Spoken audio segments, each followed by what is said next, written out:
Welcome to Zana's recipes. இன்றைக்கி நம்ம சேனலில் வந்து ரோட்டோர கடையில் விற்கக்கூடிய இன்னும் கையேந்தி பவன் ஸ்டைலில் இருக்கக்கூடிய ஒரு சூப்பரான ஒரு சட்னி பார்க்கலாம். எப்போவும் ஒரே மாதிரி தேங்காய் சட்னி தக்காளி சட்னி அரைச்சி சாப்பிடாம இது போல் ஒரு சட்னி அரைச்சி சாப்பிட்டு பாருங்கள். ரோட்டோர இட்லி கடையில் சாப்பிட்டா அதே சட்னிங்க நல்ல காரசாரமாக கண்டிப்பாக உங்களுக்கு பிடிச்சிருக்கும். இந்த சட்னியை ரொம்ப ஈஸியாக எப்படி செய்கிறதுன்னு பார்க்கலாம். அதுக்கு முன்னாடி நம்ம சேனலை இன்னும் சப்ஸ்கிரைப் பண்ணாத நண்பர்கள் சப்ஸ்கிரைப் பண்ணிக்கோங்க. பக்கத்தில் இருக்க பெல் ஐக்கானை மறக்காமல் கிளிக் பண்ணிக்கோங்க ஃப்ரெண்ட்ஸ். பாருங்கள், இதை வந்து சூடாக ஆவி பறக்க இட்லி கூட வச்சு சாப்பிட்டா அவ்வளோ டேஸ்ட்டாக இருக்கும். சூப்பரான ஸ்பாஞ்சியான இட்லி எப்படி பண்ணுறதுன்னு நம்ம சேனல் ஆல்ரெடி வீடியோ போட்டிருக்கோம், பார்த்துக்கோங்க. ஓகே ஃப்ரெண்ட்ஸ், இப்போ சட்னி செய்ய ஆரம்பிச்சிடலாம். முதல்ல அடுப்பை பற்ற வச்சு ஒரு பேன் வச்சுக்கோங்க. அதில் வந்து ஒரு 2.5 டேபிள் ஸ்பூன் மட்டும் ஆயில் ஊற்றிக்கோங்க. ஆயில் நல்லா காஞ்சதுக்கப்புறம் சின்ன வெங்காயம் வந்து நம்ம யூஸ் பண்ணுறோம். சின்ன வெங்காயம் யூஸ் பண்ணிங்கன்னா தான் இந்த சட்னி ரொம்ப டேஸ்ட்டாக இருக்கும். இதில் வந்து ஒரு 1/2 கப்பு சின்ன வெங்காயம் இந்த மாதிரி தோலை உரிச்சிட்டு சேர்த்தாச்சு. சின்ன வெங்காயத்தை நல்லா வதக்கணுங்க.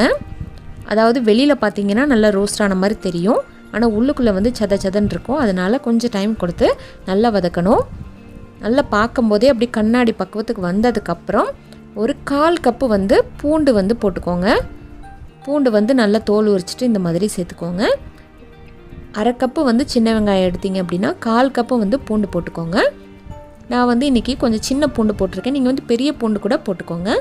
வெங்காயமும் பூண்டும் சேர்ந்து நல்லா வதங்கணும். அந்த ஆயிலே பார்த்திங்கன்னா நல்லா ஃப்ரை ஆனதுக்கப்புறம் நம்ம வந்து இதுக்கு தேவையான காரத்துக்கு காஞ்ச மிளகாய் வந்து ஒரு 4 சேர்க்குறேன். நான் யூஸ் பண்ணுற மிளகா ரொம்ப காரமானது, அதனால் 4 சேர்க்குறேன். நீங்கள் யூஸ் பண்ணுறது காரம் இல்லை அப்படின்னா நீங்கள் வந்து கூட சேர்த்துக்கலாம். அதுக்கப்புறமா ஒரு சின்ன லெமன் சைஸில் புளி வந்து போட்டுக்கோங்க. புளி அந்த காஞ்ச மிளகாய் எல்லாமே சேர்ந்து நல்லா வந்து அந்த ஆயிலே ஃப்ரை ஆகணும். இதுக்கு தேவையான சட்னிக்கு தேவையான கல்லுப்பு ஒரு 1/4 டேபிள் ஸ்பூன் போட்டுக்கோங்க. டேபிள் சால்ட் யூஸ் பண்ணுறீங்க அப்படின்னா 1 ஸ்பூன் போட்டுக்கோங்க. இப்போ எல்லாத்தையும் சேர்த்து நல்லா இந்த மாதிரி வதக்கணும். ஒரு 2 நிமிஷத்துக்கு நல்லா வதக்குனதுக்கப்புறம் இதை வந்து தனியாக ஆற வச்சுட்டு மிக்ஸி ஜாரில் போட்டுக்கோங்க. இப்போ நல்லா ஆறுனதுக்கப்புறம் நம்ம வந்து மிக்ஸி ஜாரில் போட்டு நல்லா அரைக்க போகிறோம். பாருங்கள், கொஞ்சமாக ஒரு 2 ஸ்பூன் மட்டும் தண்ணி தெளித்து நீங்கள் வந்து அரைச்சி வச்சுக்கோங்க. தண்ணி வந்து ரொம்ப தேவைப்படாது, இருந்தாலும் 2 ஸ்பூன் மட்டும் தண்ணி ஊற்றிக்கோங்க. நான் அவ்வளோதான் ஊற்றிருக்கேன். இப்போ நல்லா வழுவழுன்னு இந்த மாதிரி அரைச்சி எடுத்து வச்சுக்கோங்க.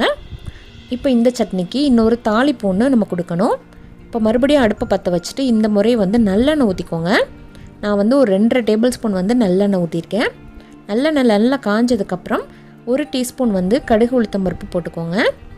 நம்ம நல்லெண்ணெயில் தாளிப்பு கொடுக்கறதுனால இந்த சட்னி வந்து பார்த்திங்கன்னா 1 வாரம் வரைக்கும் நீங்கள் ஃப்ரிட்ஜில் வச்சு சாப்பிட்லாம், கெட்டே போகாது ஃப்ரெண்ட்ஸ். கடுகு உளுந்து நல்லா பொரிஞ்சதுக்கப்புறம் கொஞ்சமாக கருவேப்பிலை போட்டுட்டு நம்ம வந்து சட்னியை வந்து தாளித்து கொட்டிடலாம். பாருங்கள், ரொம்ப சுவையான சட்னிங்க.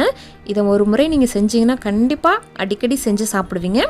ஓகே ஃப்ரெண்ட்ஸ், இந்த சட்னியை செஞ்சு பார்த்துட்டு எப்படி வந்துச்சுன்னு சொல்லுங்கள்.